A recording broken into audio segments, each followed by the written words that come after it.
Como recuerdan, los miércoles tenemos aquí ciencia y ciencia de la buena. En este caso va a ser un Pablo Castro Alonso, que es doctor ingeniero industrial, especialidad energética por la Universidad de Valladolid. El título ya es bastante expresivo. Pues, En tierra de nadie energética, el delicado viaje hacia la descarbonización. Alberto Ruiz Jiménez es nuestro presentador de lujo, como siempre. Así que nada, os dejo. Muchas muchas gracias. gracias, Mercedes. Muy bien, nada, pues voy a ser muy breve porque lo importante es el tema que se va a tratar aquí, que es un tema de absoluta actualidad y además de no solamente de absoluta actualidad, sino de absoluta responsabilidad de todos, ¿no? La transición energética, el mundo está como está, él hablará de ello, el cambio climático está muy relacionado con lo que él va a hablar y todos somos un poco responsables de trabajar hacia una transición energética que sea sostenible para el mundo. Entonces, él es un buen especialista en el tema, es profesor en la Escuela de Minas de Torlavega, y además dirige un máster precisamente sobre estos temas y, en fin, sobre todo en este caso es que es un gran divulgador, ha trabajado mucho y sigue trabajando mucho en divulgación con colegios, institutos y demás, y creo que es una persona que nos puede asesorar muy bien en el campo. Así que le doy la palabra. Muchas gracias, Alberto. Gracias al Ateneo también por la invitación. Eh, Espero que se oiga bien esto. Yo prefiero estar así un poco de pie y moviéndome porque sí que me quiero a veces acercar a la pantalla. Bueno, muchas gracias a todos ustedes por venir. Competíamos ahí con un tiempo estupendo y un puente, o sea que yo no daba, vamos, que muchas gracias por el esfuerzo. Y efectivamente es un tema pues que da para mucho. Yo hace tiempo ya digo que hablar de energía es casi ya como hablar de fútbol, ¿no? Es un tema de barra de bar, de conversación en el que pueden salir muchos temas. Pero bueno, vamos a intentar centrarlo. También efectivamente el título está escogido un poco adrede para, bueno, también suscitar un poco el debate y centrar el tema. Otro de los ciclos anteriores fue de inteligencia artificial, pues esa imagen un poco perturbadora, ¿no? que ven ahí, efectivamente sale en este caso de la herramienta de la inteligencia artificial de Bing, ¿no? De Microsoft, poniendo trinchera, energías renovables y energía nuclear, y esto es lo que te crea, ¿no? Y yo creo que transmite un poco la idea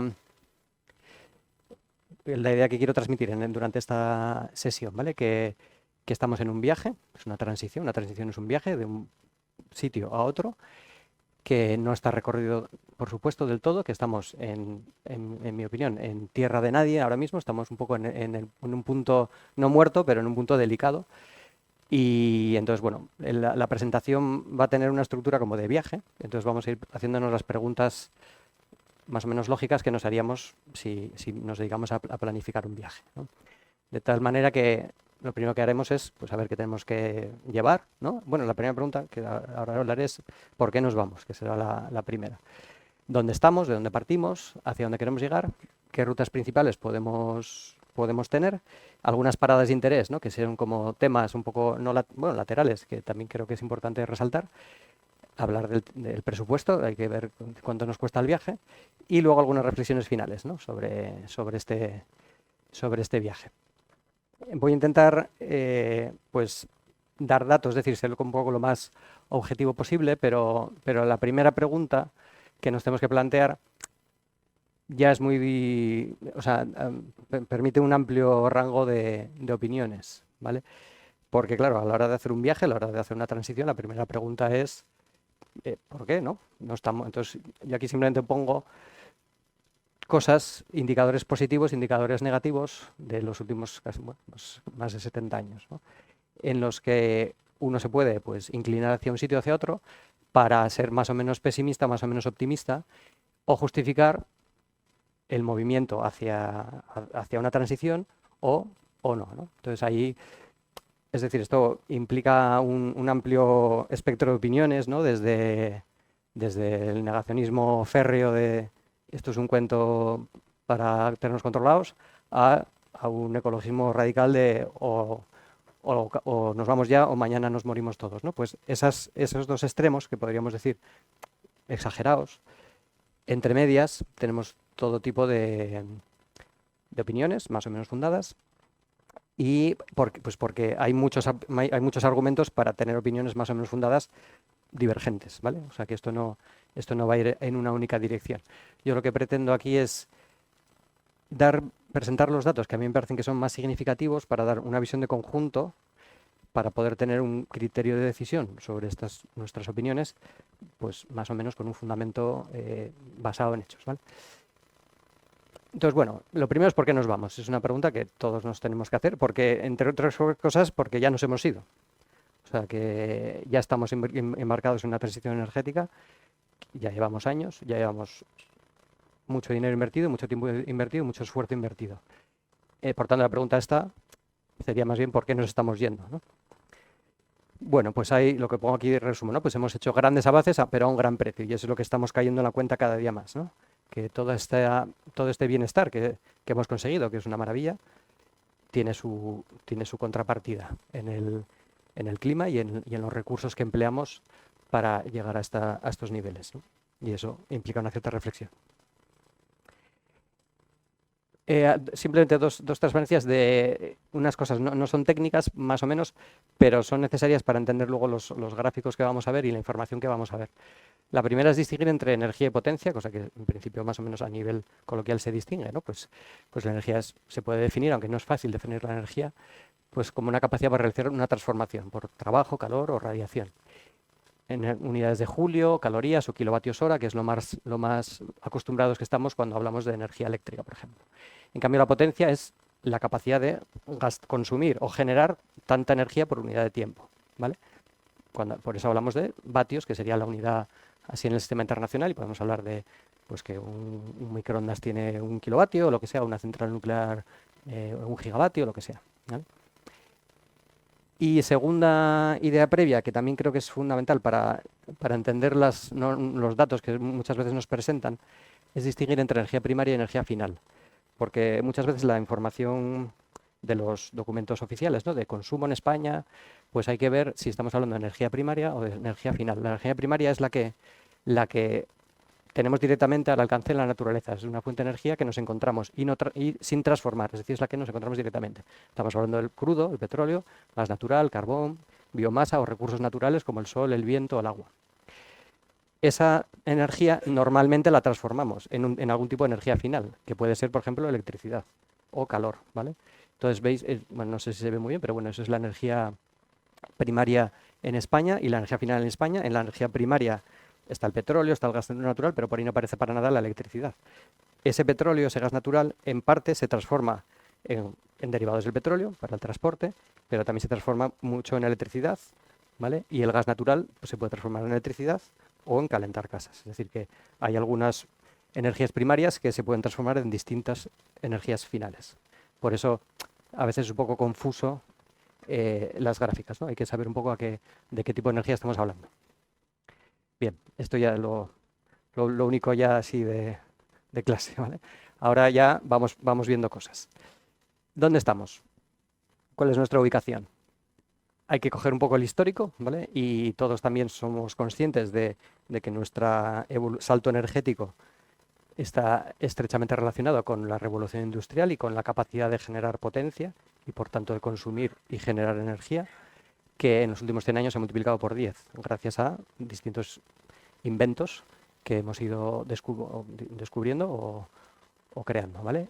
Pues pasamos de la mano de obra humana, más o menos unos 100 vatios, a animales de carga, pues un caballo de vapor son 745 vatios, pues unas 7-8 veces la potencia que puede generar una persona es lo que genera un animal, más o menos. Descubrimos la máquina de vapor, multiplicamos ya por 100 o por 1000 o por muchos órdenes de magnitud, entra el motor de combustión a principios del siglo XX, empezamos a controlar las máquinas eléctricas y por fin la energía nuclear, y eso ha disparado en estos últimos 100 años nuestra capacidad productiva de energía y por tanto las cantidades de cosas que podemos hacer, ¿vale? Eso es de dónde venimos. ¿Qué utilizamos o de dónde venimos y de dónde estamos? Eso también es un tema que creo que es importante saber. Venimos de un mundo fósil y seguimos en un mundo fósil. ¿vale? El 83%, esto es del 2021, pues no ha cambiado nada en este año y medio. Esto es el consumo de energía primaria, ¿vale? Por eso hice la distinción antes, es decir, esta es la energía que cogemos directamente y luego transformamos. Básicamente petróleo, luego carbón, gas natural, energías renovables y energía nuclear. Ese es nuestro mix, nuestro menú a día de hoy en el mundo, ¿vale? Eso significa que entre petróleo, carbón y gas natural, pues es un 83% de recursos fósiles. Puede llamar la atención el carbón. En España, en la foto, no la pongo aquí, pero es muy distinta. El carbón en España representa menos de un 1% ya. Eso quiere decir que nosotros sí que hemos abandonado el carbón ya prácticamente totalmente. Pero el mundo no lo ha abandonado. Es más, es la segunda fuente de energía que se consume en el mundo. Por eso la percepción que a veces tenemos aquí ahora, España a lo mejor, pues no da una visión global de lo que está pasando. Por eso creo que es siempre importante ver la visión mundial, porque al final esto es una transición mundial con sus problemas y soluciones que tienen que ser globales también, que luego veremos. Aquí abajo he puesto un poco las distintas densidades energéticas, es decir, la cantidad de energía que yo obtengo, en este caso por kilogramo de combustible, ¿vale? De la madera, al final el último es el uranio, no es una combustión, lógicamente, es una fisión nuclear, pero para que nos demos una idea del orden de magnitud, ¿vale? De lo que significa la energía que podemos generar con una u otra fuente de energía, ¿vale? Bueno, pues aquí es donde estamos, o aquí es de donde partimos, y esto es lo que queremos abandonar. Entonces también la escala temporal y la escala de volumen de consumo es clave para entender de cuánto tiempo estamos hablando y del esfuerzo que esto supone, ¿vale? Algunas cifras también significativas. El consumo mundial. China, todo el mundo entendemos que China consume mucho y contamina mucho, pues en concreto consume el 26% de la energía mundial. Pero es que consume más de la mitad del carbón del mundo. El 50% del carbón usado, empleado a día de hoy en el mundo, lo consume China. Estados Unidos tampoco lo hace mal. Consume el 18% del petróleo y el 21% del gas natural del mundo. Y contribuye a un consumo del 15,6%. Siendo pues China 1.400 millones, Estados Unidos 300 y pico. Y aquí vemos los dos saltos que tienen que venir. India ha superado en población a China, se supone, ¿no? Hace poco, está consumiendo un 6%. Deberá consumir tarde o temprano lo equivalente a China, si quiere desarrollarse, y entendemos que quieren desarrollarse. Pero es que África, en su totalidad, consume un 3% de la energía mundial a día de hoy. Y África es un continente por desarrollar, ¿vale? Por lo tanto, este esquema, esta distribución energética de consumos, lógicamente va a variar y hay que dar oportunidad, obviamente, ¿no?, a los países en vías de desarrollo, que son más de la mitad de la población mundial, para que adquieran también esos niveles, ¿no?, pues como los hemos adquirido nosotros, ¿no? Ahí vemos las emisiones por combustible y las emisiones de CO2. Yo no soy experto en cambio climático, así que las preguntas en torno al cambio climático tengo la misma opinión así amateur que cualquiera, ¿vale? Pero de hecho contrastado, ¿no?, el doble de emisiones de CO2 desde antes de la era preindustrial, y eso sí que es origen antrópico, es decir, eso lo hemos hecho nosotros. Nuestra revolución industrial ha implicado emitir a la atmósfera más del doble de partículas de CO2 que contribuyen al efecto invernadero, indiscutiblemente, en los últimos 150 años. Eso es un hecho. ¿Quién emite? ¿Qué tipo de combustibles se emiten? Pues ahí lo tienen también, emisiones por combustible. Y aquí también pueden entender un poco por qué nos queremos deshacer del carbón cuanto antes. El carbón es el combustible, en ese sentido, más contaminante. Y por qué vemos no con muy malos ojos el gas natural como transición. Por otros motivos que luego explicaré. Pero el gas natural contamina, en cuanto a emisiones de CO2, la mitad, o un poco más de la mitad, que el carbón, ¿vale? Entonces, bueno, eso ya nos da una cierta ventaja. Por tanto, resumiendo un poco en cuanto a protagonistas, 4 países, China, Estados Unidos, India y Rusia, emiten y consumen más de la mitad de la energía y emiten más de la mitad del CO2. Esto también ya nos hace caer en la cuenta de quién tiene que tomar partido en las soluciones. Lógicamente todos, pero si estos países no dan pasos significativos, lo que hagamos cualquier otro a nivel de país o de Unión Europea. Unión Europea en su totalidad somos entre un 10 y un 15% en cuanto a consumo y en cuanto a emisiones. O sea que tampoco somos protagonistas a nivel tecnológico y de liderazgo un poco, ¿no? Pero no en cuanto a consumos y emisiones. Vale, pues esto por un lado, y otro tema que también me parece interesante para situarnos dónde estamos, es que el mundo es muy heterogéneo. En geografía, por supuesto, hemos visto antes un poco los consumos, pero es que un norteamericano, tanto un canadiense como un estadounidense, consume de media el doble que un europeo, y un europeo consume de media 8 veces más que un africano. ¿Vale? O sea, estamos hablando de 16 veces entre una persona en África y una persona en Estados Unidos.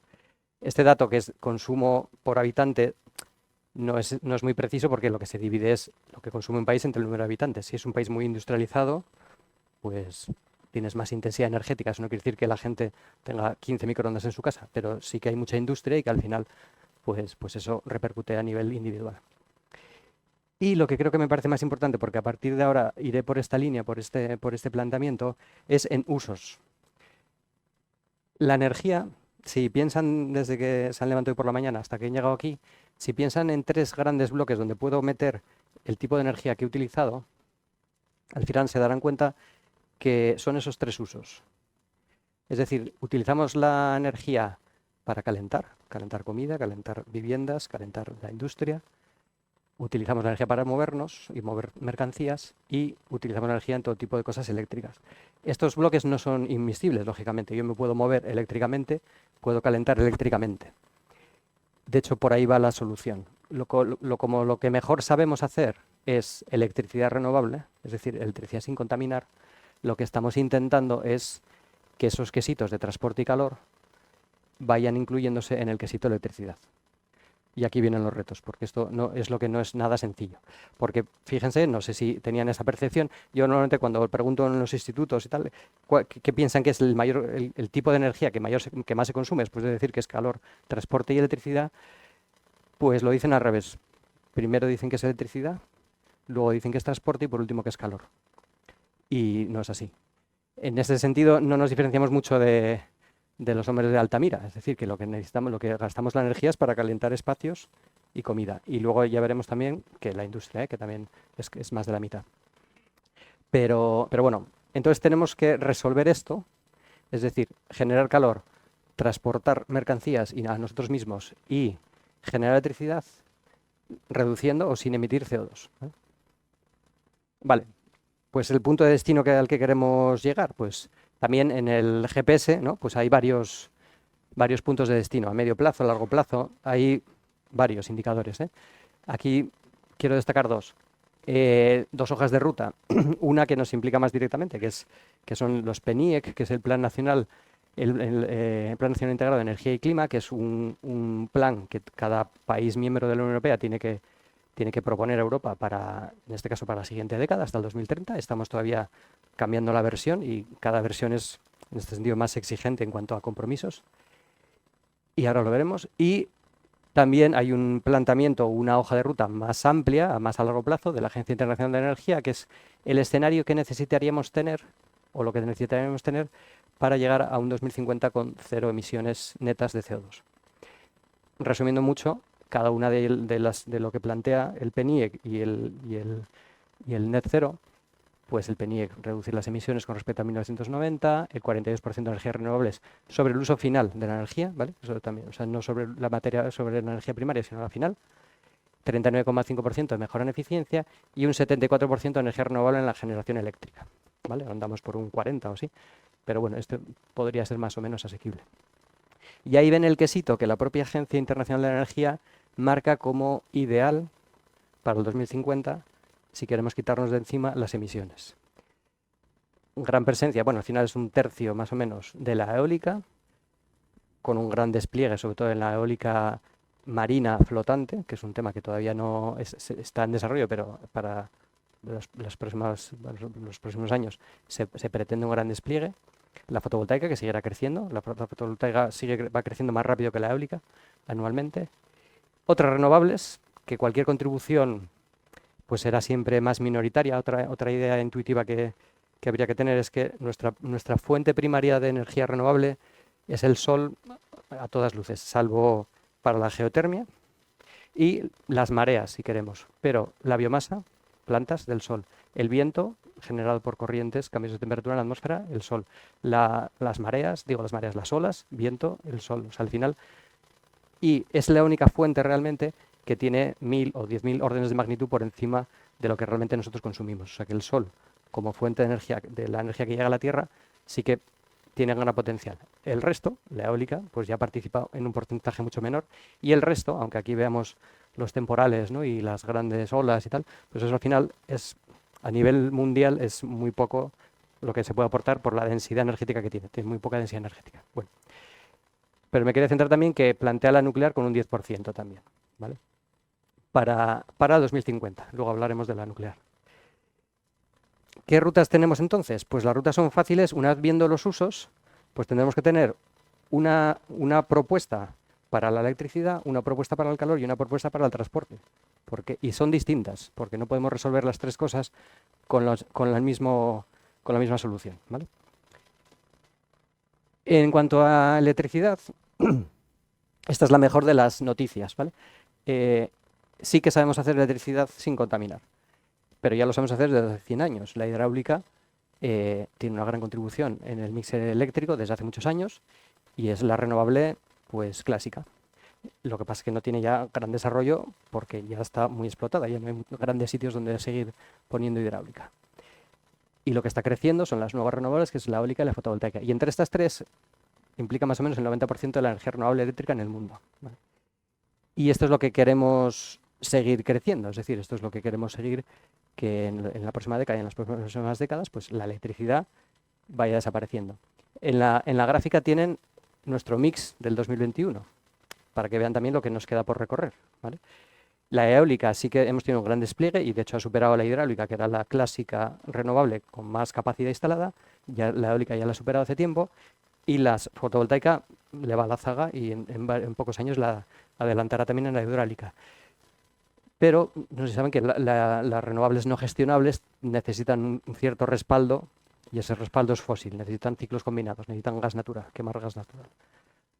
Y eso hace que tengamos todavía un 22,8% de ciclos combinados.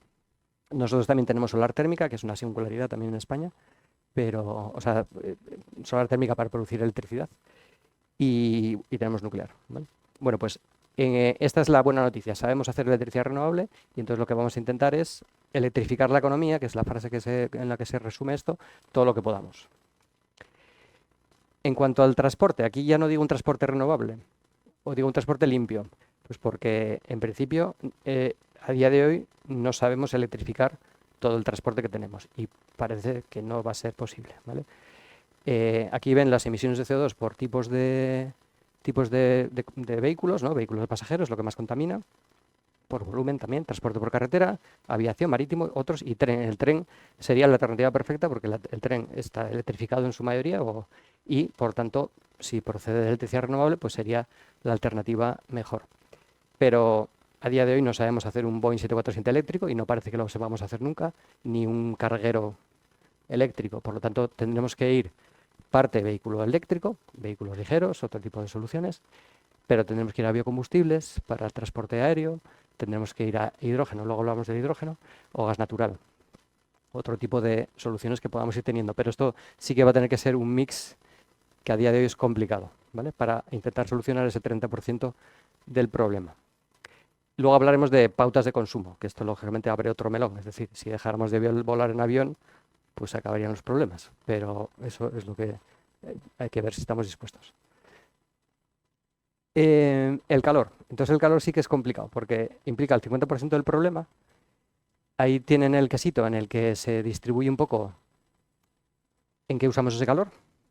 Pues la mitad en la industria, prácticamente la otra mitad para residencial y terciario, y la agricultura, pues, sobre todo invernaderos, ¿no? Procesos en los que necesitamos calor para los cultivos.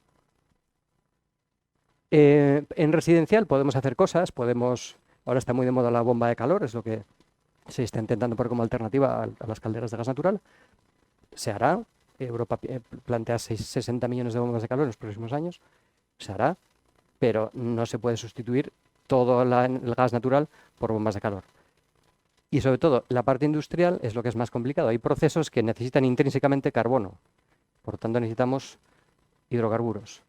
Y no sabemos hacer acero, no sabemos hacer cemento o cerámicas de manera eléctrica, ¿vale? Y por tanto hay que buscar otras alternativas, que podría ser también el hidrógeno, pero bastante más adelante, que ahora también veremos. Y por tanto esta es de la parte de la transición la que va más atrasada y que realmente no hay una solución definitiva sobre la mesa, ¿vale? En casi ninguna de ellas la hay, porque pues, son procesos a veces o normalmente complicados.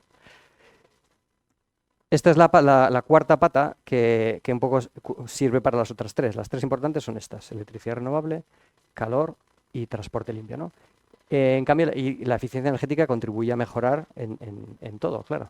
Tenemos la experiencia de los LEDs, por ejemplo, como tecnología un poco ganadora, ¿no? de cambio eficiente en la iluminación. En este caso tenemos muchas cosas de domótica, ingeniería de materiales que nos hacen las cosas mucho más sostenibles, por ejemplo. Y luego, lo que decía antes de concienciación social. Un cambio conductual a nivel de cientos de millones de personas hace que te cambie totalmente el panorama de consumo y, por tanto, la solución realmente podría hacerse en 2 días, en cierta medida, ¿no? Si implicara este cambio de mentalidad, porque implicaría un cambio de uso. Y ahora ya un poco paradas de interés, ¿vale? O sea, cosas que creo que son importantes también para tener en cuenta y de las que también podemos pues, hablar luego si quieren.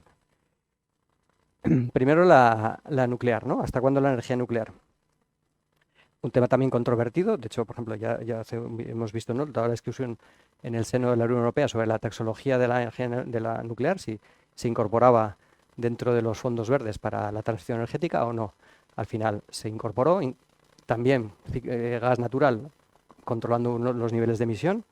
O sea que tanto el gas natural, que no es verde, está dentro de la transición y la nuclear también. Si solo nos centramos en emisiones de CO2, la energía nuclear teóricamente o estrictamente debería entrar en las soluciones, porque no emite CO2. Si ampliamos el rango de visión y tenemos en cuenta el resto de las condiciones medioambientales, pues ahí es donde entra la discusión, lógicamente eterna, de qué hacer con los residuos y demás. Pero por eso quería poner la previsión de la Agencia Internacional de la Energía. La propia Agencia Internacional cuenta con un 10% de producción eléctrica nuclear. Es decir, ni en el mejor escenario podemos prescindir de la energía nuclear. Volvemos al mismo. A nivel mundial, aquí podemos cerrarlas. Y las cerraremos, lo más seguro. Pero el mundo no va a cerrar las centrales nucleares. No puede cerrar las centrales nucleares. Y luego aquí pongo también, como cosa de debate, pues la fisión en algún día, dentro de otros 20 años, como siempre, pues la fusión, que es otra parte de energía nuclear, pues tendrá una relevancia. No sé cuándo, pero siempre está eso, como a 20 años, ¿no? Bueno, pues esto sobre la nuclear. Sobre el almacenamiento, también, ¿por qué se habla tanto del almacenamiento? Pues lo que un poco indiqué antes de las energías renovables. Sabemos hacer electricidad renovable, pero tiene inconvenientes, lógicamente, como cualquier solución, no hay soluciones perfectas. Las renovables no gestionables, como son la eólica y la solar, no la termosolar, que sí que se puede acumular en sales fundidas en algo caliente, pero en general la fotovoltaica y la eólica, pues salvo que añada baterías o almacenamiento, no las puedo gestionar. Yo no, si tengo una central nuclear o una central hidráulica, yo puedo gestionar mi generación eléctrica de aquí a 3 meses. En un parque eólico es imposible y una planta fotovoltaica tampoco.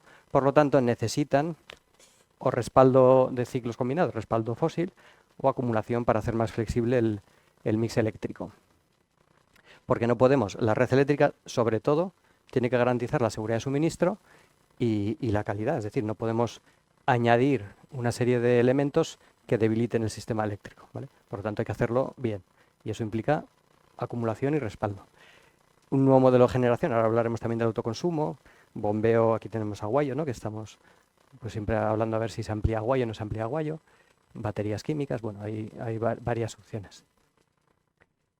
El hidrógeno es también otro gran apartado, ¿no?, en el que podemos tener en cuenta pues si ya si hubiéramos cogido los recortes en prensa del último año sobre el hidrógeno, pues nos daría para llenar pues, cientos de páginas sobre qué pasa con el hidrógeno, qué va a pasar con el hidrógeno. Entonces vuelvo a pasar un poco lo que yo creo que es mi percepción, que hay un gap, o sea, hay una brecha entre la percepción que uno adquiere leyendo los titulares de los medios de opinión y lo que luego realmente está pasando. Por lo menos hay un desfase de velocidades, yo diría décadas, ¿vale? Y por tanto es importante por lo menos saber ese gap, porque si no parece que ya tenemos hidrógeno en nuestra caldera. Y no es así. Es una gran promesa. ¿Por qué? Pues porque incide en los tres problemas. Es decir, yo puedo generar electricidad con hidrógeno, puedo generar calor con hidrógeno, quemándolo y sin emisiones de CO2, y me sirve también para el transporte, ¿vale? O sea que en ese sentido haría un hat-trick muy interesante. Uno de los problemas que no es trivial es que no es un recurso. No tenemos hidrógeno, hay que producirlo. No tenemos una gran bolsa de hidrógeno como el gas natural que pincho y tengo hidrógeno. Es la molécula más pequeña, se va de la Tierra y es muy reactiva. El hidrógeno reacciona con todo y eso hace también da muchos problemas a nivel tecnológico a la hora de construir gasoductos, a la hora de transportar y almacenar el hidrógeno. Es una molécula pequeña pero matona, muy matona. Y por tanto, medio o largo plazo. Aunque se inviertan hoy 10.000 millones, un gasoducto de hidrógeno tardará décadas y durará décadas menos que un gasoducto de gas natural, por problemas de corrosión, por problemas asociados intrínsecamente al hidrógeno. Por lo tanto, esto no está resuelto. Gran promesa, ahí está, lo veremos o se pasará, pero no en los plazos en los que creo que percibimos que va a pasar. Autoconsumo es otro punto así de interés que podemos hablar también. Un poco también la misma sensación. Parece que si todos ponemos una placa fotovoltaica en nuestro tejado, arreglamos el cambio climático.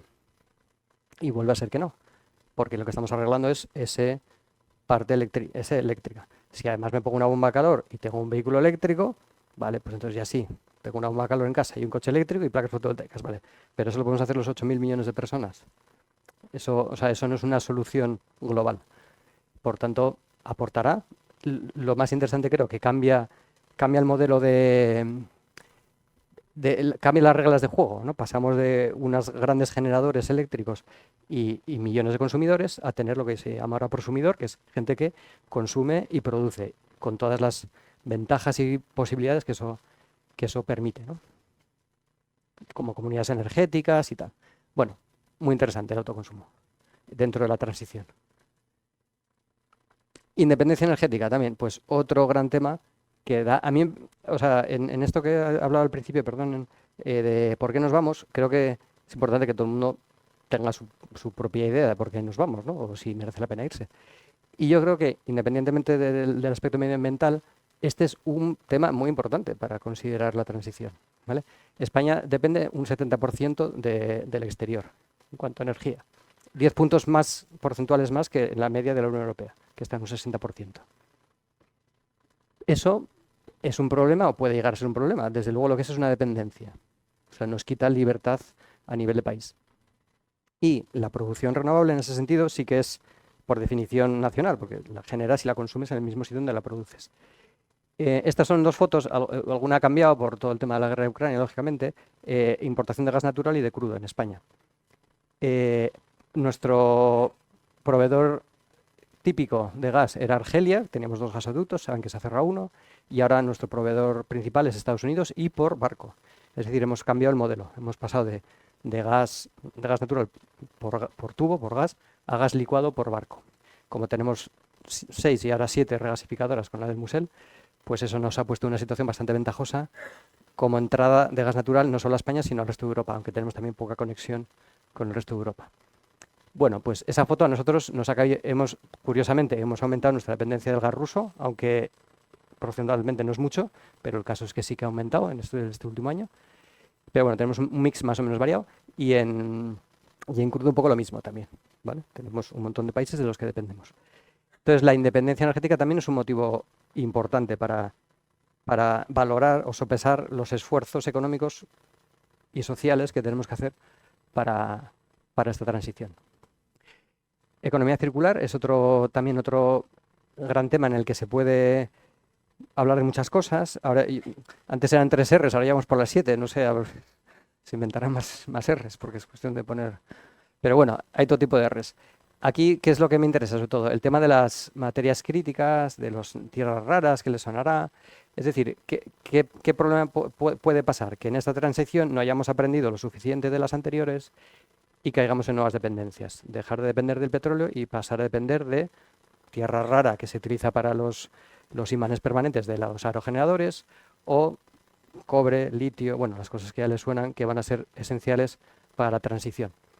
Por tanto, hay que hacerlo de una manera que eso no nos vuelva a meter en una trampa sin salida, ¿vale? Y el tema de la economía circular y del reciclaje, que hay mucho por hacer, pues hay mucho desarrollo, porque hay cosas que son irreciclables, ¿no? Yo hago una aleación, pero luego desalear ya no es tan fácil. O a nivel de electrónica, los componentes están tan difuminados y a una escala tan pequeña que son irrecuperables. Por tanto, no puedo volver al estado inicial nunca. Bueno, presupuesto. ¿Cuánto nos cuesta el viaje? No, tampoco quiero decir cuánto nos cuesta, pero bueno, alguna reflexión sobre el precio. Quiero empezar con un par de viñetas que me han hecho mucha gracia de Sansón, del viñetista aquí, del Diario de Montañés, que creo que reflejan bastante un poco lo que hay, ¿no?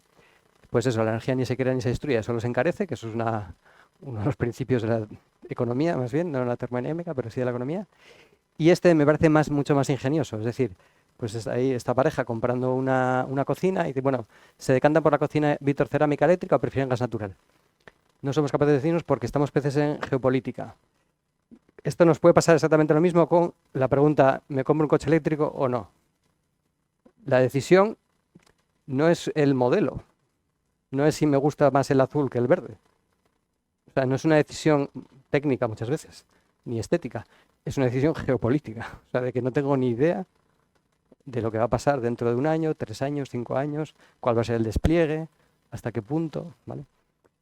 Bueno, pues que esto que implica economía, pues lógicamente, igual que a nivel técnico hay incertidumbre, a nivel económico también lo hay. Cifras, grandes cifras. Para que nos hagamos idea del orden de magnitud, pero es que es tan grande que a mí esas cifras no me caben en la cabeza, pero inversión en el mundo en energía hace 2 años, pues 1,9 billones de euros. Hace ya unos años se invierte más en nuevas generaciones de energía renovable que en nuevas generaciones fósiles, pero eso no quiere decir que en términos absolutos se invierta más en renovable que en otra, porque hay que ver la foto de dónde estamos. Estamos en el 83% de fósil. Aunque crezcamos un 5% más en renovable que en fósil, a esa velocidad tardamos 40 años en bajar 30 puntos nuestra dependencia de los combustibles fósiles. Por tanto, muchas veces también los titulares son variaciones relativas, que son engañosas al final, porque hay que ver de dónde partimos. Entonces, ¿se está invirtiendo más en renovables? Por supuesto, pero es que la comparativa es brutal con respecto a las inversiones en combustibles fósiles. Fondos, ya hablando a nivel europeo, pues 750.000 millones para los próximos 6 años en los fondos Next Generation, y fruto de la guerra de Ucrania y de dejar de intentar disminuir nuestra dependencia del gas ruso, se añadieron 250.000 millones más para el proyecto de Repower EU, que implica un montón de medidas también de eficiencia energética y demás. Es lo que ha sido pues lo de el descenso del gas natural de un 15%, lo de apagar los escaparates por la noche, bueno, un montón de cosas. 2 cosas asociadas a la economía que también creo que influyen y es importante quizá conocer. El mercado de CO2. Desde el 2005 la Unión Europea crea un mercado de comercio de derechos de emisión, y lo que asigna a cada país en función de sus industrias y tal, pues asigna un derecho a emitir una serie de toneladas de CO2. Y cada X años se revisa a la baja, de tal manera que vamos apretando las tuercas a las industrias fundamentalmente, ¿vale? Y obliga a las industrias a adaptarse o muchas veces morir, que es el problema también que tiene esto.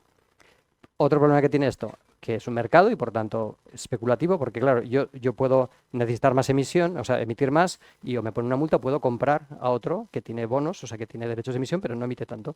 Pues hay una compra-venta y que en función de la oferta y demanda, lógicamente es un mercado, pues el CO2 aumenta.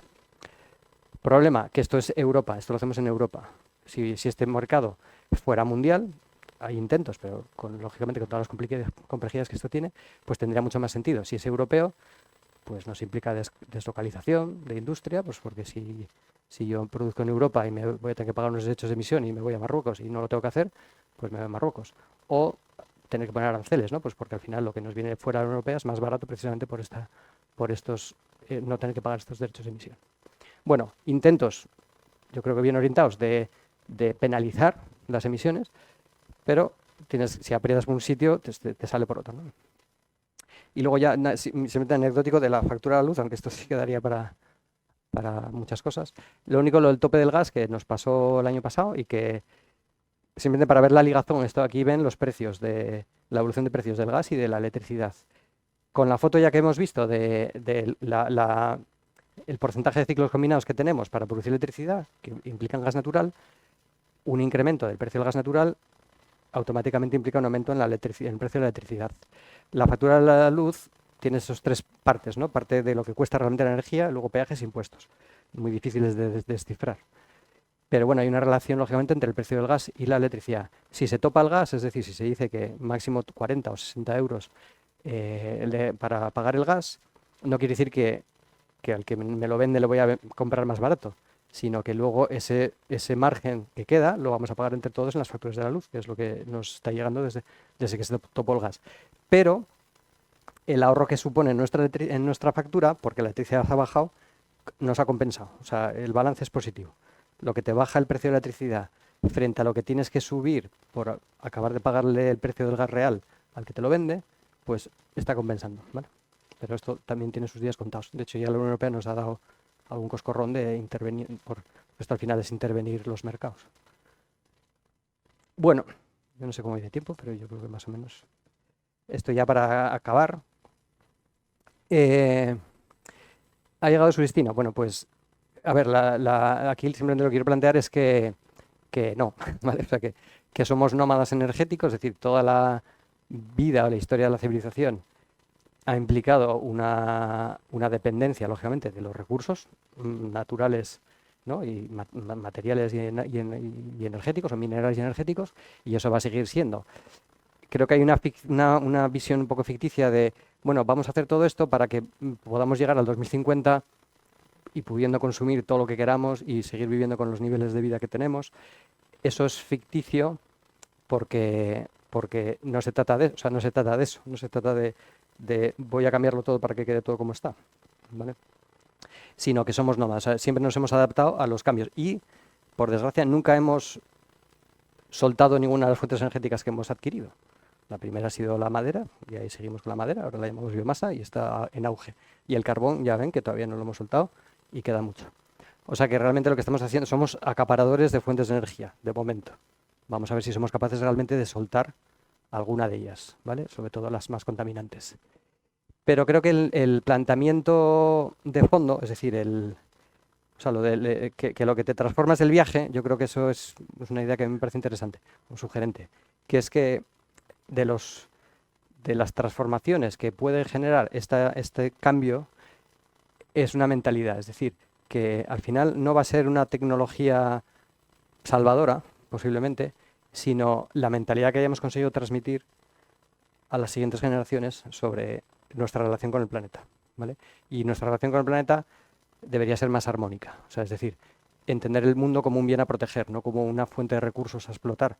Que yo vengo de una escuela de ingeniería de minas y energía, y ahí tenemos unos grados que es ingeniería de recursos mineros e ingeniería de recursos energéticos. Los recursos son recursos, pero estamos, ¿cómo decirlo?, acostumbrados a considerarlos más o menos ilimitados, no en precio, porque lógicamente pueden subir y bajar, pero bueno, que nos agotan. Y en cambio deberíamos empezar a tomarlos como parte de nuestro capital. Es decir, nuestro capital se llama tierra y tiene los recursos que tiene. Igual que una empresa no suele ser buena idea descapitalizarse, pues nosotros tampoco es buena idea descapitalizarnos. Y con los recursos nos estamos descapitalizando, porque el ritmo de consumo que tenemos de esos recursos nos llevan a una situación, nos abocan a una situación de agotamiento de esos recursos. Y así uno siempre puede decir, bueno, pero ya vendrá otra cosa, siempre ha venido algo más. Vendrán cosas, más o menos aquí ha habido un panorama de un montón de cosas que pueden aportar. pero no es una tecnología salvadora, es un cambio de mentalidad. Y ese cambio de mentalidad creo que es importante que lo tengamos y que lo sepamos transmitir. Por tanto, por eso digo que es una ecuación con estos dos apartados, ¿no? Soluciones técnicas, que las tiene que haber, porque los problemas técnicos son muy complicados y no están todos resueltos, ni mucho menos, pero sobre todo otra mentalidad, o sea, otra relación con el mundo material que nos rodea. Así que, por mi parte, y un poco de publicidad, que me perdí muy literal. Yo he escrito, esto es un libro de divulgación, antes decía Alberto que me dedico un poco a la divulgación, pues nada, es un librito sencillo que explica un poco esto. Si ponen en Google de cada transición energética y Pablo Castro, pues aparece por ahí, por si les interesa. Es muy cortito y explica un poco todas estas cifras que he presentado en la presentación, ahí están. Y por mi parte, nada más. Muchas gracias y vamos al debate.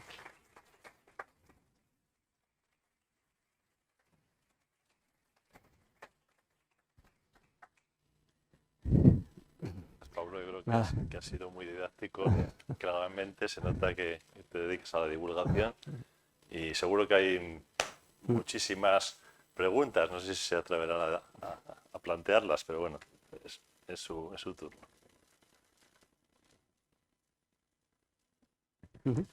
Buenas tardes. Muy instructiva la presentación, pero yo quería hacer, no sé, todo lo que hemos visto está muy referido a Europa, Estados Unidos. Yo conozco bien la India, porque he ido allí y después de unos cuantos viajes dejé montado una fábrica. Y no nos podemos imaginar lo que es. Independientemente de que son 1.200 millones, que son más que en Europa, Estados Unidos, Canadá y alguno más juntos, se calcula, porque no lo saben, que entre el 10 y el 12% viven en la calle. Esa gente quema madera.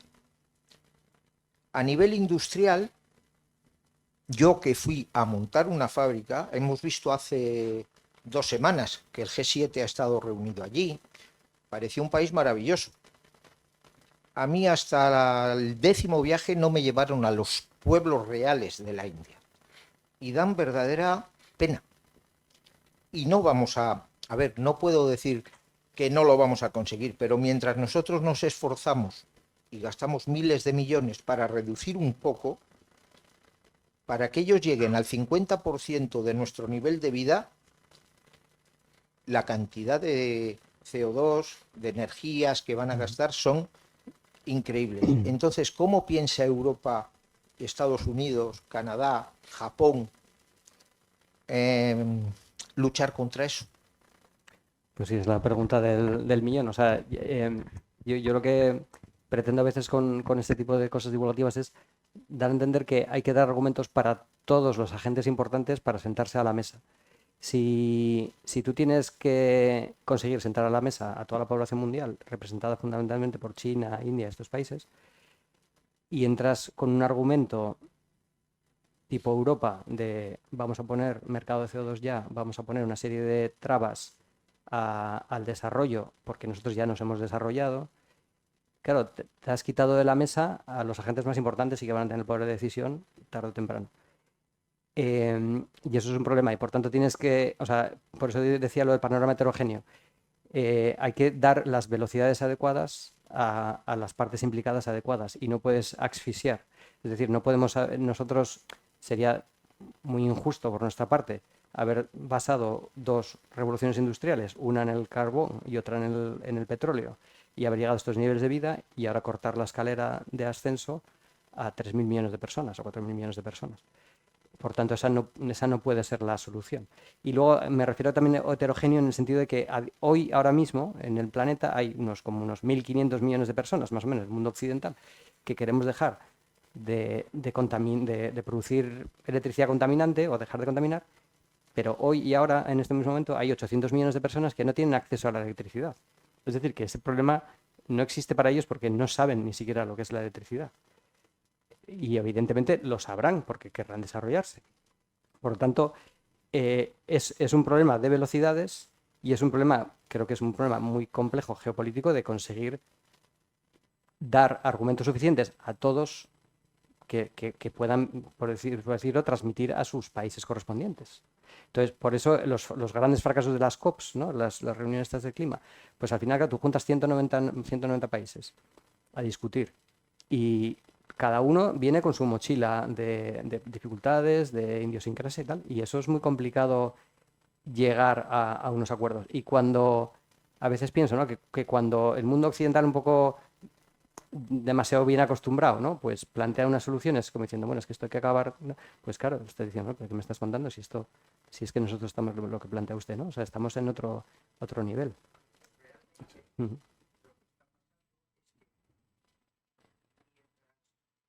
Voy a usar una palabra que no es, ¿eh? Pero mientras a nosotros nos presionan y nos presionan y nos presionan, que si el coche eléctrico, que si el resto, evidentemente van a decir, que tú has estado contaminando y estás donde estás y yo no he contaminado todavía y estoy aquí abajo y quiero ponerme a tu nivel. Claro. Entonces, claro, ¿hasta dónde vamos a ser nosotros capaces de soportar esa presión continua? ¿Vamos a ser capaces o al final van a llegar y nos van a comer? No. A mí me gustaría también intervenir en este sentido. Es decir, es que no se trata tanto de que nosotros seamos capaces de soportar esa presión, sino que nosotros debemos seguramente empezar a pensar en el decrecimiento de la parte nuestra, porque tenemos muchas cosas que realmente son innecesarias y responsablemente deberíamos pensar en el decrecimiento para que puedan crecer otras personas. Entonces no es tanto la presión es lógica, nos la hemos ganado con nuestras actuaciones y nos la merecemos, sí, nos la merecemos, ¿no? Es mi opinión. Sí. No, está claro que aquí hay disparidad de opiniones. Yo, aunque sea una imagen quizá muy idealista, muy bucólica, pero pues en una familia grande, pues cuando venía alguien más a cenar, pues aguabas un poco más la sopa y cabía uno más, ¿vale? Pues un poco la idea, tendremos que aguar un poco la sopa. ¿Cuánto? ¿Cómo? ¿Hasta qué punto? Bueno, ahí es donde entran todas las discusiones. Nos sería muy difícil vivir como en los años 80, a lo mejor. Un coche por familia, un electrodoméstico por familia, no sé, o sea, tendríamos que cambiar el móvil cada 3 años en vez de cada 6, 8 años. O sea, hay muchas cosas que nos hemos autoimpuesto, como la obsolescencia programada, precisamente para mantener este crecimiento continuo. Y yo creo que eso, a la larga, nos está perjudicando más que beneficiando. Entonces, yo creo que sí que tenemos que ser muy críticos con nuestra sociedad de consumo, pero lógicamente sin lo que dice usted, si cerramos todas nuestras industrias porque les ponemos unos precios prohibitivos del CO2, no estamos haciendo nada, porque lo que estamos haciendo es generando problemas donde no los había. Pero hay que buscar un equilibrio. Lo que tampoco vale es, como es difícil, me quedo como estoy, porque eso tampoco nos lleva a ningún sitio. Y luego sí que tenemos un cierto papel no ejemplarizante, pero sí de liderazgo, no en cuanto a emisiones, estamos un 10-12% de Europa, pero sí de crear en ese sentido tendencia. Entonces yo creo que ahí sí que tenemos una cierta responsabilidad ética o moral, si quiere, ¿no? Pero llegando a ese equilibrio, que si lo supiera, pues se lo diría, pero hay cosas que son forzadas. Había puesto ahí el ejemplo de los LED y el coche eléctrico porque son dos claros ejemplos. Yo creo que a nadie hemos tenido una percepción de que nos hayan tenido que meter los LED por las orejas, ¿no? Pues al final llegó un momento en que eran baratos, te duran 10 veces más, pues ya está, ¿qué problema hay? No hay ningún problema. El coche eléctrico no, está entrando como más a calzador, ¿no? Entonces, bueno, cada cosa tiene sus tiempos. Entonces, si fuerzas mucho la máquina, generas el efecto contrario, creo, generas anticuerpos. Entonces dices, aquí me están vendiendo una moto que no me interesa porque además no sé dónde va. Por eso creo que es muy importante los motivos, o sea, dar motivos, tener motivos para asumir sacrificios, porque estos son sacrificios, ¿no? Vamos a dejar. Buenas tardes. El tema es apasionante. Yo creo que en el fondo, para ayudar a los en vías de desarrollo, yo creo que es muy importante la educación y la cultura. Y en el nuestro, ser muy críticos con nuestro consumo, porque hay que tener una economía doméstica. Entonces yo veo que la educación y la cultura son las bases para que tomen posiciones de demografía, de muchas cosas. No sé cómo se puede solucionar tampoco. Bueno, pues sí, ¿no? El tema educativo es importante. En las charlas estas que a veces hablo con los alumnos de la escuela, les intento hacer pensar en el sentido de si tiene sentido, o sea, ¿tiene sentido volar a Bruselas y Borbel o a Roma, donde sea, por 20 euros? ¿O tiene sentido comprar algo por 1 euro y que venga desde China? Entonces, me puedes decir, sí, tiene sentido, de hecho lo hago, voy a Bruselas y vuelo por 20 euros. Pero digo, ¿tiene sentido real? O sea, ¿qué está fallando ahí para que eso se pueda dar?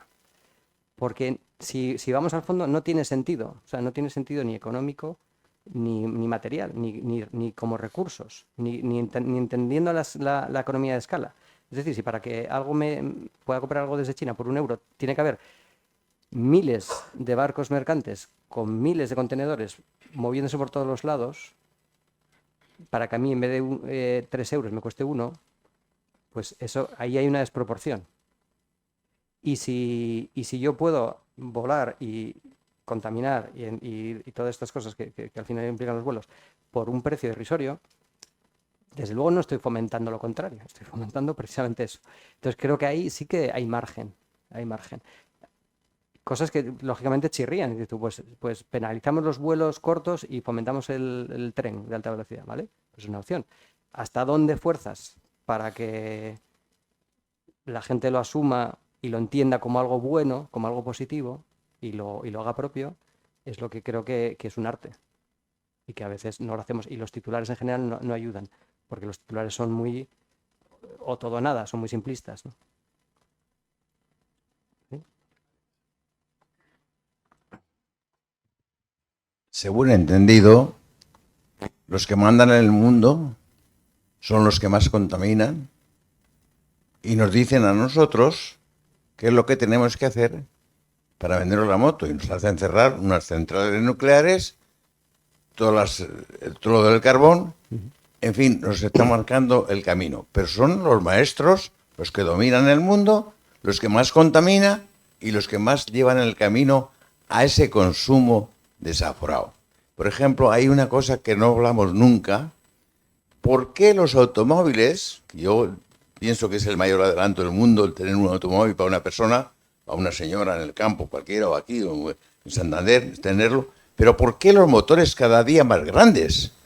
¿Por qué? Y eso está autorizado por los gobiernos, porque los gobiernos tienen la posibilidad de decir, los coches, el máximo que son 200 caballos, hasta ahí no más. Ahora, ¿cómo? 1000 caballos. Los tenemos en la calle. Los aviones, toda esa generación de aviones, esos viajes de bajo costo, eso alguien los paga. Eso lo pagamos entre todos, ¿eh? Eso nada que dice, no, que el viaje a Bucarest es muy barato. Bueno, es barato porque lo pagamos entre todos y lo fomentan todo ese consumo enorme que es la electricidad. Después, en el transporte, no se hace nada que interese. Por ejemplo, no hay ningún estudio del transporte por barcos en la mar. Hay una energía eólica y hay unas tecnologías y sobre todo hay capacidad de estudio, si se quiere, para ahorrar cuánto se consume en los barcos de transporte en la mar. En fin, es una cuestión completamente política y económica de dominio de los unos sobre los otros. Y nos queremos meter con el que no llevamos un papel al contenedor que corresponde. En fin, nosotros somos usuarios y lo pagamos. Muchas gracias por la conversación. Perdón por haberme extendido. Pero es que lo estoy viviendo todos los días permanentemente. Sí, o sea, por eso puse esas gráficas de quién contamina y por tanto quién tiene que tener la voz cantante. Y en cuanto al tema del consumo y de las tendencias que nos autoponemos con el coche es igual, o sea, ahora los coches no caben en las plazas de garaje, ¿no? O sea, tú intentas meter, o sea, el Clio más pequeño es el doble que el Clio hace 10 años. Entonces, bueno, ¿por qué? ¿Quién ha decidido esto? Y no puedes comprar un coche pequeño, ¿vale? Entonces, eso lo decide alguien, son personas, no son unos extraterrestres que nos imponen un modelo. Pero lo mismo con cada cuánto tengo que cambiar la ropa, la tecnología, cuánto dura un microondas. O sea, hay un montón de que que ya hemos pasado el efecto beneficioso hace mucho tiempo y estamos ya pagando las consecuencias negativas. Entonces, creo que eso es reversible, es decir, eso lo podemos ir para atrás. Implica un espíritu crítico. También muchas veces a los estudiantes les digo, vamos a ver, hay mucha gente muy lista que dedica 40 horas a la semana a crearte necesidades. Se llaman comerciales, se llama gente de publicidad, se llama gente diseñadores de producto. O sea, es gente que aplica toda su capacidad intelectual y todas sus horas de trabajo a crearte necesidades. Entonces, no quiere decir que nosotros tengamos que dedicar 40 horas a dejarnos de creárnosla, porque no haríamos otra cosa, pero por lo menos tener un punto crítico, decir, oye, espera a ver. O sea, uno va de Decathlon y cada vez descubre deportes nuevos, ¿no? O sea, hay deportes que no sabíamos ni que existían. Entonces, hay ese tipo de cosas, creo que nos hace falta coger un poco más de perspectiva a escala global, es decir, que lo hagamos todos. O sea, no vale con que lo hagan 4, que al final son los que tienen menos capacidad de decisión. Buenas tardes. Buenas tardes. Mire, yo quería saber una cosa muy concreta. ¿Por qué en España se han cerrado tantas centrales nucleares? ¿Por qué, por ejemplo, Francia no solamente no las cierra, sino que las sigue fabricando, como construyendo? O, por ejemplo, como Alemania, ¿no? Y, por ejemplo, aquí tenemos una cerquita, la de Garona, creo que se llama. Creo que es una central que estaba ya amortizada económicamente, pero que seguía produciendo energía perfectamente, que no estaba obsoleta y que ya la energía era gratis. Entonces son cosas que de repente sé por alguien cercano a ella y digo, es que no me lo puedo explicar. Él tampoco, ¿eh? Y ha sido director concretamente de allí. Pues sí, o sea, la respuesta son decisiones políticas, no son decisiones técnicas. Es una decisión política. Y por tanto, hay países que toman una decisión, como Francia, que apuestan, tiene un 70% de producción nuclear eléctrica, y países que hacemos lo contrario. Entonces, eso yo creo que bueno, está muy polarizada la posición, ¿eh? Pero yo creo que la primera reacción de la persona que se contempla el criterio técnico, lo que acaba de decir de Garoña, es tal cual. Tienes una central amortizada, tienes una central que efectivamente, si hubiera algún daño, por así decirlo, ya está hecho, es decir, que, bueno, lógicamente seguirá generando combustible radioactivo, pero ahí está. ¿Qué prisa tenemos para volar esos puentes? Lo mismo con las centrales térmicas de carbón, las estamos cerrando, pero es que las estamos dinamitando, o sea, estamos volando por los aires las torres de refrigeración, ¿vale? Entonces, ¿tanta prisa hay? O sea, entonces esas cosas sí que hay que valorarlas. Entonces, yo creo que no estamos estamos en una situación demasiado delicada para correr demasiado. Primero, porque nosotros no vamos a resolver el problema, y segundo, porque si corremos demasiado, la Tierra nadie implica eso, implica que tú abandonas una posición segura, vas hacia un sitio que no sabes, no tienes certeza de cómo va a ser, y estás en un sitio donde estás expuesto al fuego enemigo y al fuego amigo, y nos hemos pegado muchos tiros en el pie. Y seguimos pegándonos tiros en el pie. Pero eso no es por echar culpa a los políticos, pero creo que muchas veces son decisiones políticas de valoración, de efecto a nivel de votos o a nivel de impacto que eso puede tener a nivel social. Las cosas técnicas van por otro lado. No.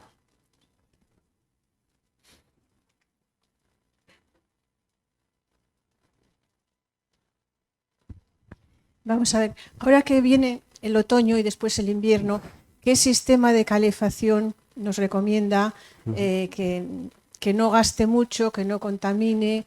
Y también quería saber Bueno, bonito, barato. Vale. A ver, ¿en qué consiste la bomba de calor? Que se habla mucho de eso. Si es factible ponerlo en una casa o tiene que ser en un chalet o cómo es eso. Vale. A ver, nosotros en España más o menos tenemos un parque, si quiere, de calefacción bastante razonable. A nivel de combustible fósil, lo más eficiente y lo que es muy asequible son las calderas de condensación de gas natural, ¿vale? El gas natural hemos visto en las imágenes que es el combustible fósil menos contaminante, o sea, de los patitos feos es el menos feo y el que vamos a tener durante muchas décadas, porque sustituir ese gas natural por hidrógeno eso va a tardar mucho tiempo. Por lo tanto, nos interesa seguir teniendo gas natural barato. Y para la calefacción, pues está cumpliendo su función y nos está haciendo avanzar en una transición de una manera equilibrada, ¿no? Que es lo que estamos haciendo. ¿Cuál es la alternativa? Las alternativas renovables, que cada una tiene sus pegas y sus pros y sus contras, pues biomasa, claro, para tener biomasa tienes que tener un silo, tienes que tener un sitio, ¿vale? Y al final también emite CO2 y la biomasa tiene sus pegas. La bomba de calor que dice usted es calor eléctrico, o sea, es producir calor y frío, es como un sistema de aire acondicionado, es producir calor y frío a base de consumir electricidad. Si esa electricidad es prominentemente renovable, pues eso que de menos que contaminamos. Problema que implica más, ya problema práctico, implica más espacio en las casas, ¿vale? Necesitas habitualmente, ahora ya hay unidades que son monobloc, que llaman, que es como si tuvieras una nevera, pero bueno, ya para empezar tienes que tener un sitio para poner otra nevera. Mucha gente no tiene un sitio para poner otra nevera en su cocina o en un sitio para mantenerse. Y lo normal es que tengas que poner una unidad exterior, ya sea un balcón, una azotea, como los de aire acondicionado que se ven por las fachadas, y otra unidad interior. Y consume mucha electricidad. No consume gas natural, pero consume mucha electricidad. Implica aumentar la potencia contratada habitualmente. Y si no tienes un buen precio en la factura eléctrica, pues eso también te penaliza. Se puede hacer centralizado, o sea, en viviendas centralizadas, ¿no? Pues cambiar la caldera a una caldera común, ¿no? De gasóleo, de gas natural, por un sistema de bomba de calor.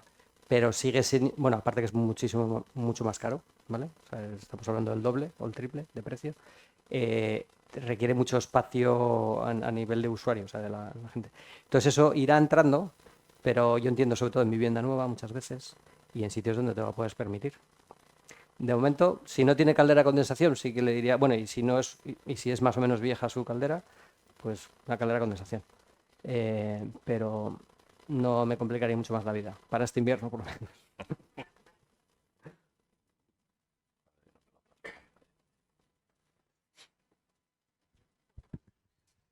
Gracias por la charla. ¿No? Alemania, ¿qué Sí. situación actual tiene allí? Pues tienen una buena papeleta ahí. O sea, nosotros nos quejamos, pero... A ver, lo que es inexplicable, que supongo que tendrá sus explicaciones, posiblemente económicas o políticas, es haberse abalanzado, ¿no? en una total dependencia del gas ruso ya hace muchos años y cortar toda su producción de energía nuclear, ¿vale? Eso fue por el pacto que tuvieron con el Partido Verde hace muchos años y eso ya les obligó a nivel político a hacer toda una transición energética sin contar con la energía nuclear. Lo que pasa es que sabiendo eso ya desde hace tantos años como lo saben, haber apostado todo por el suministro de gas natural proveniente de Rusia y además, lo que me parece ya más inexplicable, no tener ni una sola regasificadora. Ahora están construyendo a todo meter regasificadoras flotantes, son barcos que regasifican y te inyectan el gas natural. Nosotros tampoco éramos los más listos de la clase y teníamos 6, o sea que tampoco era una cosa muy difícil de averiguar, ¿no? Que no venía mal una regasificadora. Inexplicablemente no las tenían. Entonces ahora tiene un problema muy serio. Alemania tiene unas regiones mineras de carbón muy fuertes y sigue teniéndolas, ¿vale? Y por tanto también tiene un tema social. Nosotros no ha costado, ¿vale? Yo soy asturiano, pues la cuenca minera, pues oye, ha tenido mucho peso y ahora es menos de un 1% el carbón que tenemos. Pero es que en Alemania sigue habiendo una industria del carbón muy poderosa. Y entonces tienen ese conglomerado, o sea, están quemando más carbón que nunca, cuando querían ser los más verdes de Europa. Siempre se decían, Europa tiene el doble de paneles solares que nosotros y con la mitad de luz. Sí, pero bueno, también tiene centrales de carbón, no tiene regasificador, o sea que Alemania no es perfecta, y ya se ve. Que han apostado por la fotovoltaica hace muchos años, sí, y tiene muchísimo autoconsumo y tiene una mentalidad, eso sí que es verdad, tiene una mentalidad de autoconsumo muy implicada y en ese sentido son como más cívicos, si queremos verlo así. Pero a nivel global, ahora mismo no creo que puedan ponerse de ejemplo de nada a nivel energético. No sé si hay alemanes aquí, pero... Sí, bueno, quizás la última ya o dos preguntas más. Comentabas que la biomasa tiene algún problema en las calefacciones de las viviendas, por ejemplo, que... ¿Qué problemas O puede sea, traer? que el combustible, o sea, la biomasa es biomasa sólida y ocupa mucho más volumen que lo que puede ser el gas natural. Te viene por un tubo, no tienes que acumular en ningún sitio. En cambio, la biomasa, aunque sean los pellets, pues bueno, es más engorroso de manejar. Y luego generan ceniza, son muy eficientes ya y generan unos cajones de ceniza muy pequeñitos que tienes que limpiar de vez en cuando. Pero bueno, es el engorro. Y luego el pellet también ha ido fluctuando en precio y tampoco ahora es lo más barato.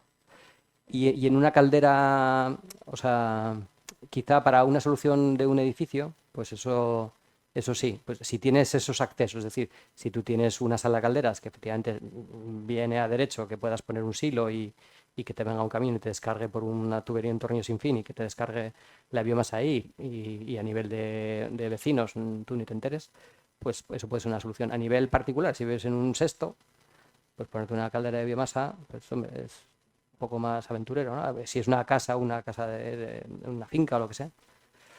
Es más bien logístico el problema. Bueno, la última pregunta vamos a... ¿Las placas solares podrían sustituir a la calefacción eléctrica? A ver, más bien la calefacción eléctrica necesitaría las placas solares. O sea, la fotovoltaica, las placas solares fotovoltaicas generan electricidad. Entonces esa electricidad se podría aprovechar para las bombas de calor. Calentar directamente el agua con resistencias no compensa, porque esas bombas de calor son 4 veces más eficientes que hacer eso. Y otra cosa son las placas solares térmicas, que son las que estaban más de moda antes, que es como el efecto invernadero. Tú pones unas placas arriba con una tubería que va pasando, entra el agua fría y hace como efecto invernadero, eso se calienta y el agua sale más caliente. Eso nos sirve para el agua caliente sanitaria, no llega a más de 50-60 grados. Para calefacción necesitas un poco más de temperatura. ¿Podría Habitualmente. combinarse con la electricidad normal y las placas solares? ¿Podría haber una combinación entre ambas para que saliera más económico? Sí, por supuesto. Ahí lo único es el desacople de la generación y el consumo, habitualmente. Si estamos hablando de aire acondicionado, pues ahí sí, ahí cuanto más calor hace, más sol hace y esa electricidad que generas instantáneamente la puedes utilizar para el aire acondicionado. Para la calefacción ya es distinto, para la calefacción necesitas en invierno, tienes muchas menos horas de luz, la necesitas por la noche. Entonces el consumo eléctrico que vas a tener no te va a venir directo de la placa fotovoltaica, necesitarás o unas baterías o comprar y vender en la red. Bueno, tendrás que tener un agente intermedio entre las dos. Muchas gracias. Nada. Bueno, pues ya vamos a dejarlo. Seguro que hay muchas más preguntas en el tintero. Pues muchas gracias, Nada, a vosotros. Pablo. Y bueno, el próximo, continuaremos con el ciclo. Si no me equivoco, el próximo mes, de aquí en un mes, pues creo que será una charla de astrofísica. Nos vamos a ir a aspectos más de investigación pura, en vez de aplicada, como es el caso. Bueno, muchas gracias. Nada, nosotros.